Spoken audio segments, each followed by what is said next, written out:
First of all, thanks a lot for buying my course. I really appreciate it. My name is Peter Heine Nielsen, and I'm a professional chess player and coach. I'm a grandmaster. At some point, I actually reached 2700, but well, only for a few days. Then I played a game again, but I was there. But the last 15 years, I've basically been fully focused on being a chess coach, or rather, perhaps a chess second, because I've worked for first Vichy Anand and now for Magnus Carlsen. And they're obviously much stronger chess players than me. So my aim has been to help them and assist them. And this, well, will be a bit different because here my role is more to, help you understand certain things. And obviously with Magnus and Vichy, this is not really the case. Perhaps a reason for me that this is my first Chessable course is also that, when you work for a world elite player, you're basically trying to keep the secrets, not to keep the secrets away. And for instance, I haven't done any chess opening courses for that reason. But this project is kind of special to me. It's about a book called Techniques of Positional Play, and it's basically my favorite chess book. And while you might argue that I'm just saying that, well, I can say that around 10 years ago, I told my then girlfriend that, well, this book you actually have to read. It has so much essential chess knowledge. She did, and we've been happily married for 9 years. So, I have actually vouched for this book before, quite successfully, I would say. And I think it's just an excellent chess book in terms of there is so much chess knowledge in it. And generally, I would say it's a compilation of a lot of good material that has been covered in other books, and some of this is unique here as well. But basically, you feel that, well, whenever you see an example from there, you think, okay, this is right. This was part of my upbringing. This is part of my chess understanding. So I think it's a excellent bunch of material. I'm very much looking forward to sort of debating it with you guys. To exemplify what this course is about, I've chosen one example to more of, try to explain it with an example. This is Petrosyan Botvinnik, and we are looking at how should Black react in this position. What should you think about? And I think what we are spotting is that, well, this knight on g3 is somewhat awkwardly placed. And for instance, Botvinnik chose to attack it with g6 followed by h5. He won a very classical game, and it's really beautiful and strong. But we will also debate that at times, modern computers will actually suggest improvement on classical knowledge. For instance, in this position, the computer suggests knight to d7. At first, it looks kind of trivial, but the point is that after bishop d3, queen to g5, castles knight f6, we basically get the best of both worlds. We get to play our h5, h4 advance, we get to annoy this knight on g3, but actually we have somehow managed to not waste time on playing this move g6, which was only essential in order to play h5. So we are trying to combine classical knowledge, but also to update it with modern computer things like this. And there's actually another, I would say, even better example of this in the actual game. So Botvinnik played g6, and now Petrosyan played the move f3 and basically just got crushed. Perhaps he was thinking he will get rid of the pawn from f2 and he wants to castle next. But it turns out so badly for him. But the computer suggested a brilliant move, bishop to d3. It looks kind of weird, and it's obvious, well, Petrosyan didn't do it because it looks like, well, Black will just play h5, this is his plan. And after castling, he will do the move h4, knight e2, h3. It basically looks like White is positionally bankrupt at the moment. If you play the logical move g3, maybe queen f3 is incredibly strong immediately. Maybe it will just be a potential threat later. But basically, Black has this alpha 0 pawn here. It's very unpleasant. But the computer shows a completely brilliant move for White here. It wants to play the move f4. And suddenly, White is doing pretty well.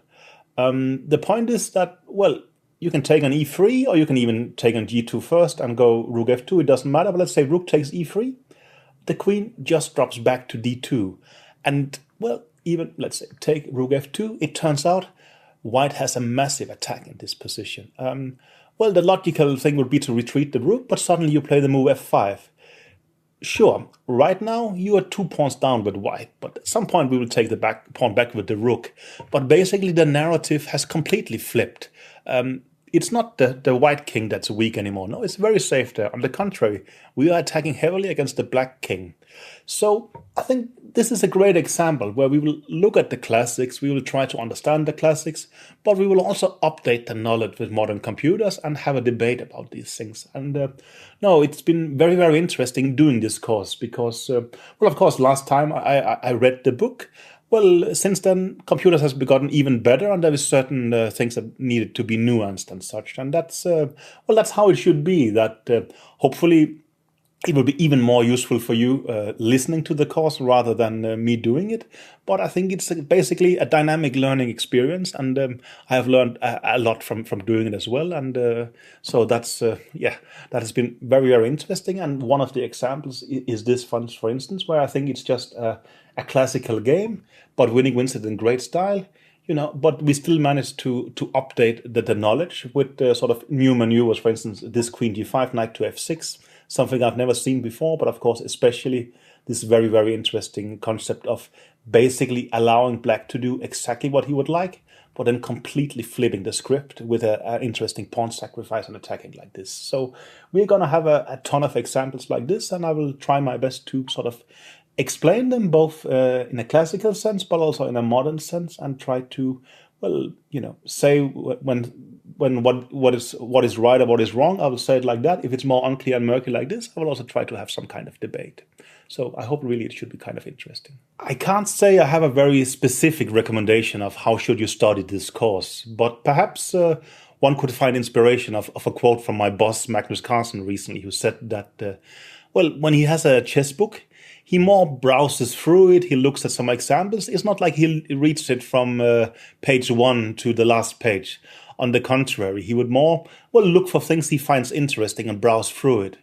And I'm not exactly recommending you not to do the full course. I think what I'm rather trying to say is that it shouldn't be done in any particular order of things. You can, when you browse through things, you can actually look at it several times. It's not, it's not like you need to start with chapter 1 and finish with chapter 11. It's basically a lot of examples, a lot of techniques, and I think it can be done basically like Magnus suggests. You browse through things, you look at what you find interesting. At some point, you might go through the whole material, you'll return back to things and so on. This is actually how I've been doing chess books myself all the time. And well, I think it's an interesting way to do it. But of course, we have structured it so you can just start with chapter 1 and go the normal way through it. I'm just basically trying to give away my general attitude towards studying chess. And I think it's Magnus has the same attitude that, well, you should do what you find interesting and useful. I think that's the key. Basically, my own experience, and of course also what I've seen from Magnus, is that, well, curiosity is such a strong factor. It's such a strong force that, if you have an opponent who is curious about learning, well, then you are in trouble. And basically that's the attitude you should have yourself. That's perhaps also that I never had to force myself to study chess. I just find it incredibly interesting, and I really hope you will find the course interesting as well. I'm trying as well as I can to share my passion for understanding chess, for modern computers, for classical knowledge, and so on and so forth. So I would really recommend you to just get going with the course, and also to stay in touch. There is a way to reach out to me if you have questions. I understand it's not really an opening course. It's more a general course about positional play, but I'm sure that there will be things that will still seem uncertain and that we can debate in a way. So please stay in touch, but generally just have fun studying and be as curious as possible. That's the way to become great at chess.